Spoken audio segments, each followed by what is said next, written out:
আসসালামু আলাইকুম।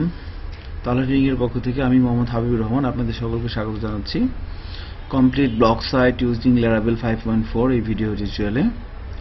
সো আজকের এই পর্বে আমরা অথেন্টিকেশন নিয়ে কথা বলবো যে Laravel 5.4 এ যে বিল্ট ইন অথেন্টিকেশন বা কিভাবে আমরা একটা সিকিউর লগইন প্যানেল তৈরি করতে পারি সেই বিষয়ের উপর আমরা প্র্যাকটিস করব এখন। কেমন? সো লগইন বা অথেন্টিকেশন অত্যন্ত ইম্পর্টেন্ট একটা ইস্যু যে কোনো একটা অ্যাপ্লিকেশনের ক্ষেত্রে। কিছু কিছু ক্ষেত্রে এই সিকিউরিটিটা এমন হতে হয় যখন আমরা কোনো ওয়েব অ্যাপ্লিকেশন তৈরি করব। বেসিক্যালি ওয়েবের যখন আমরা আছি তখন দুই ধরনের কাজ আমরা করতে পারি। একটা হচ্ছে ওয়েব সাইট তৈরি করতে পারি, ডাইনামিক ওয়েবসাইট, আর একটা হচ্ছে ওয়েব অ্যাপ্লিকেশন আমরা তৈরি করতে পারি। সো ডাইনামিক ওয়েবসাইটের ক্ষেত্রে ফ্রন্ট এন্ড যেটা থাকবে সেটা অতটা গুরুত্বপূর্ণ না হলেও অ্যাডমিন প্যানেলের জন্য কিন্তু মানে ফ্রন্ট এন্ডের যে ডাইনামিক ওয়েবসাইটের ফ্রন্ট এন্ড যেটা আমরা যেটা দেখবে ক্লায়েন্ট সেটার কন্টেন্টগুলোকে ম্যানেজ করার জন্য আমাদের একটা অ্যাডমিন প্যানেল তৈরি করতে হবে। সো অ্যাডমিন প্যানেলটাকে অবশ্যই সিকিউর করতে হবে।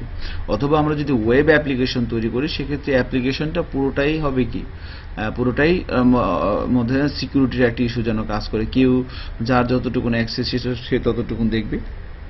এই বিষয়গুলো ইনশিওর অবশ্যই করতে হবে আমাদেরকে। সো সিকিউরিটি অত্যন্ত ইম্পর্টেন্ট একটা ইস্যু যে কোনো ধরনের অ্যাপ্লিকেশনের ক্ষেত্রে। কেমন? ওকে, নাইস। সো তাহলে আমরা কিভাবে সিকিউরিটি ইনশিওর করতে পারি? বেসিক্যালি Laravel ফ্রেমওয়ার্কটা অত্যন্ত পপুলার হওয়ার পিছনে অনেকগুলো কারণ, তার মধ্যে একটা হচ্ছে এর বিল্ট ইন একটা অথেন্টিকেশনের জন্য একটা ক্লাস তারা তৈরি করে রাখছে, অথ ক্লাস। সো আমরা সেই অথ ক্লাসের মাধ্যমেই কিন্তু কাজটা করতে পারি। হ্যাঁ, একটা সিঙ্গেল কমান্ড যখন আমরা লিখব সেই কমান্ডের মাধ্যমেই কিন্তু দেখবেন একটা ম্যাজিক ঘটে যাবে। কেমন? সো চলেন আমরা কথা না বলে সরাসরি আমাদের মূল কাজে চলে যাই। আমি প্রথমে আমাদের প্রজেক্টটাকে যদি রান করা এভাবে, আমরা লাস্ট টিউটোরিয়ালে আমরা টেমপ্লেটিং নিয়ে কথা বলেছিলাম, কাজ করেছিলাম ফ্রন্ট এন্ডের জন্য। এটা ছিল আমাদের লাস্ট ওয়ার্ক পর্যন্ত কাজ। আমরা হোম পেজ, অ্যাবাউট পেজ এবং সার্ভিস পেজ এগুলো তৈরি করতে পারতেছিলাম। কেমন? আচ্ছা, তো এখন আমাদের যেটা করতে হবে সেটা হচ্ছে যে না, ঠিক আছে, তাহলে আমরা এই এখানে যে আমাদের হোম পেজে যে কন্টেন্টগুলো থাকবে, তারপরে অ্যাবাউট পেজের মধ্যে যে কন্টেন্টগুলো থাকবে, সার্ভিসের মধ্যে যে কন্টেন্টগুলো থাকবে, এই কন্টেন্টগুলোকে ম্যানেজ করার জন্য আমাদের একটা অ্যাডমিন প্যানেল তৈরি করতে হবে। সো অ্যাডমিন প্যানেলটার জন্য অবশ্যই একটা ইউআরএল থাকবে বা ইউআরআই থাকবে, অর্থাৎ আমার এই প্রজেক্টের পরে কি লিখলে অ্যাডমিন প্যানেল আসবে বা কিভাবে হবে। তো এই অ্যাডমিন প্যানেলের জন্য একটা লগইন বা রেজিস্ট্রেশনের একটা বিষয় করা দরকার। সো পুরো কাজগুলো করার জন্য আমরা যে ফ্রেমওয়ার্কটা ইউজ করে যাচ্ছি Laravel, এর একটা বিল্ট ইন ক্লাসই আছে যেটা বলা হয়েছে কিছুক্ষণ আগে, যে auth class. So built in auth class use করে কিভাবে আমরা লগইন রেজিস্ট্রেশনের কাজটা করতে পারি সেই বিষয়ের উপরেই কিন্তু এখন আমরা প্র্যাকটিস করতে যাচ্ছি। কেমন?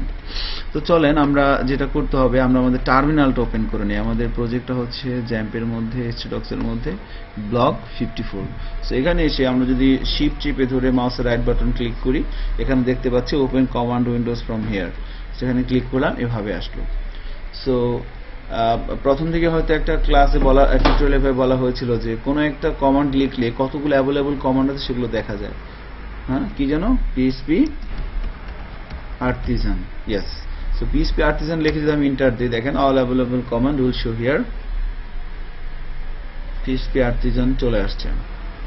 সো এখান থেকে আমরা যদি একটু দেখি উপর থেকে অ্যাভেলেবল কমান্ড অথের জন্য, বেসিক্যালি ডান পাশে যেগুলো থাকে এগুলো হচ্ছে কি, এগুলো হচ্ছে আমাদের যে কাজটা হবে, এটা হচ্ছে কমান্ড। এই কমান্ড লিখলে এই কাজটা হবে।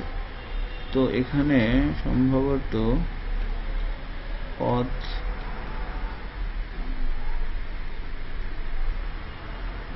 মেক অথ, এই যে basic login and registration views and routes. So basic login and registration view and routes.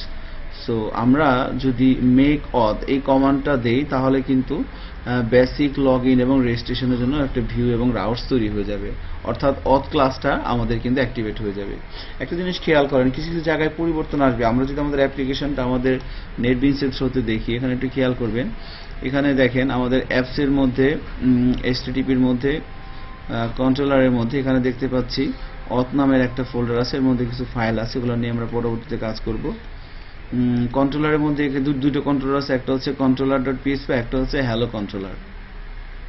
Controller dot PSP আর একটা হচ্ছে কি হ্যালো কন্ট্রোলার, দুইটা কন্ট্রোলার এখানে আছে।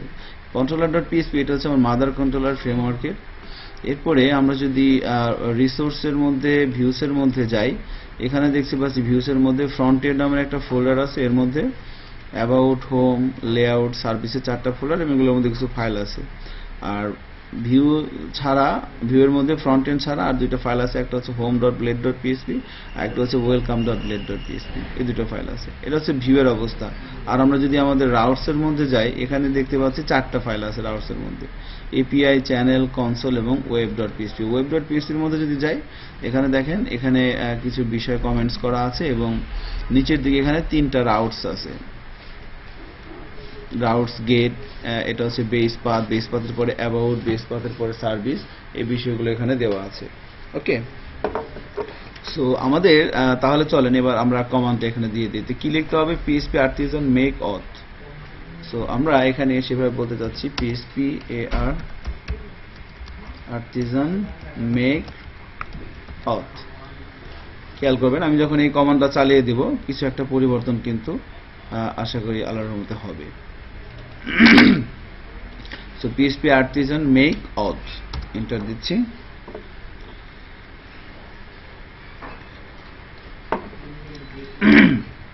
সরি, সো এখানে দেখতে পাচ্ছি অথেন্টিকেশন কি হচ্ছে, জেনারেটেড সাকসেসফুলি হয়ে গেছে কিন্তু বলতেছে। তো এটার পরে এখন আমরা যদি একটা কাজটা করতে পারি, সেটা হচ্ছে আমরা প্রথমে ধরেন আমরা দেখে আসি যে আমাদের প্রজেক্টের মধ্যে কোনো চেঞ্জ হয়েছে কিনা।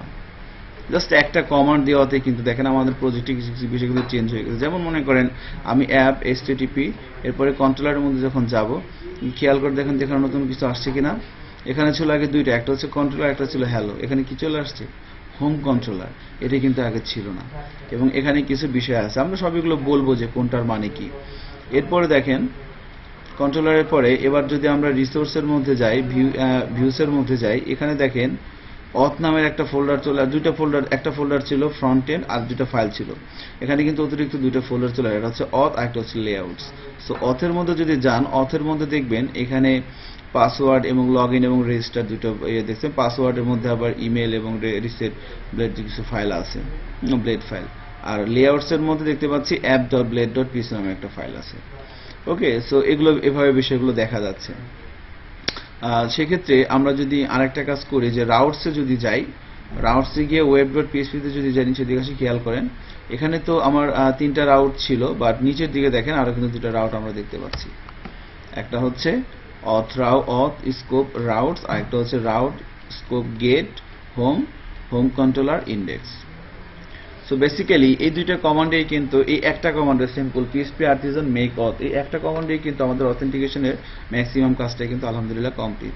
সো একটা জিনিস খেয়াল করেন, আমি আমাদের প্রজেক্টে যাই, প্রজেক্টে যাওয়ার পরে আমরা মেন ইউআরআই এর পরে আমি যখন এখানে লগ ইন লিখে এন্টার দিলাম, লগ ইন লিখে এন্টার দেওয়ার সাথে সাথে দেখেন আমাদের একটা সুন্দর একটা প্যানেল চলে আসছে। খেয়াল করছেন? লগ ইন লিখে এন্টার দেওয়ার সাথে সাথে আমার সুন্দর একটা প্যানেল চলে আসছে। তো এখানে আমরা লগ ইনে আছি, আবার এখান থেকে আমি চাইলে রেজিস্টারও করতে পারি। দেখেন রেজিস্টারও করতে পারি। সো লগ ইন আমরা করতে পারবো, বাট এখন যদি লগ ইন দিই দেখেন কি হয়। দেখেন এখন লগ ইন দিলে কিন্তু কাজ হচ্ছে না। সো সেক্ষেত্রে আমরা যেটা করব সেটা হচ্ছে আমরা যদি রেজিস্টারে যাই, রেজিস্টারে এসে আমরা নতুন একজন ইউজার রেজিস্ট্রেশন করে ফেলি।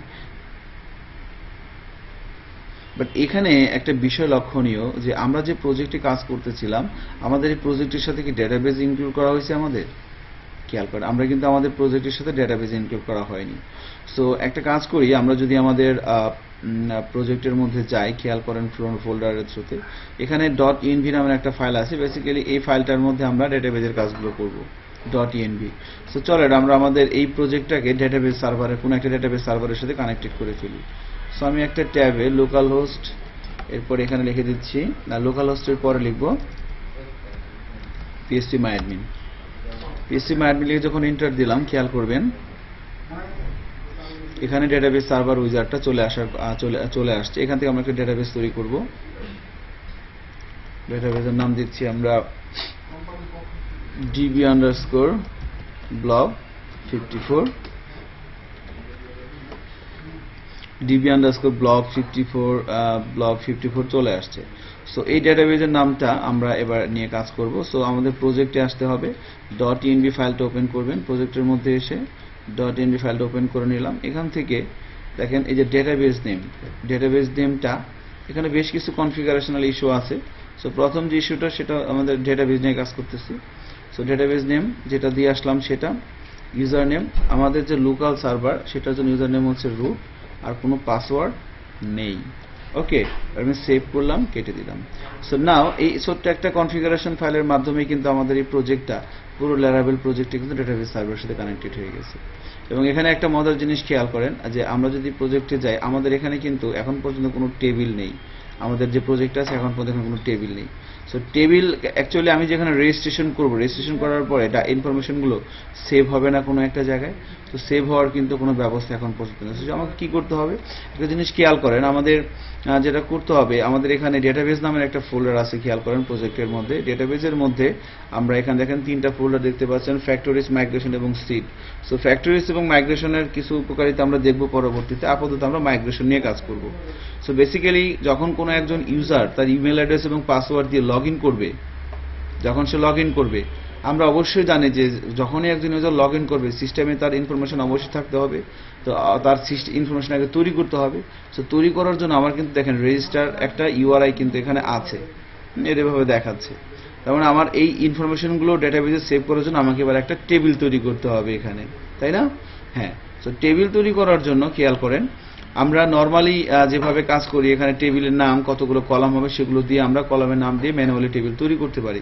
বা টেবিল তৈরি করার জন্য আর একটা চমৎকার সিস্টেম ফ্রেমওয়ার্কের মধ্যে দেওয়া হয়েছে, সেটা হচ্ছে আমরা প্রত্যেকটা টেবিলের এগেনস্টে এক একটা মাইগ্রেশন ফাইল তৈরি করে আমরা টেবিল তৈরি করতে পারি। একটা জিনিস খেয়াল করেন, এই মাইগ্রেশন ফোল্ডারের মধ্যে যদি যাই, এখানে আমরা দেখতে পাচ্ছি দুইটা মাইগ্রেশন ফাইল আছে। একটা হচ্ছে ক্রিয়েট ইউজার টেবিল, আর একটা হচ্ছে ক্রিয়েট পাসওয়ার্ড রিসেট টেবিল। তো এই টেবিলগুলো দিয়ে, এই টেবিলগুলোর মধ্যে বেশ কিছু বিষয় আমরা দেখতে পাচ্ছি, এর মধ্যে আমরা বেশ কিছু বিষয় দেখতে পাচ্ছি। তো এই বিষয়গুলো নিয়ে আমরা পরবর্তী টিউটোরিয়াল আপনাদের সাথে ইনফরমেশন শেয়ার করব। সো আজকে এতটুকুই, পরবর্তী টিউটোরিয়াল দেখার আমন্ত্রণ জানিয়ে এখানে শেষ করছি। আল্লাহ হাফেজ, আসসালামু আলাইকুম।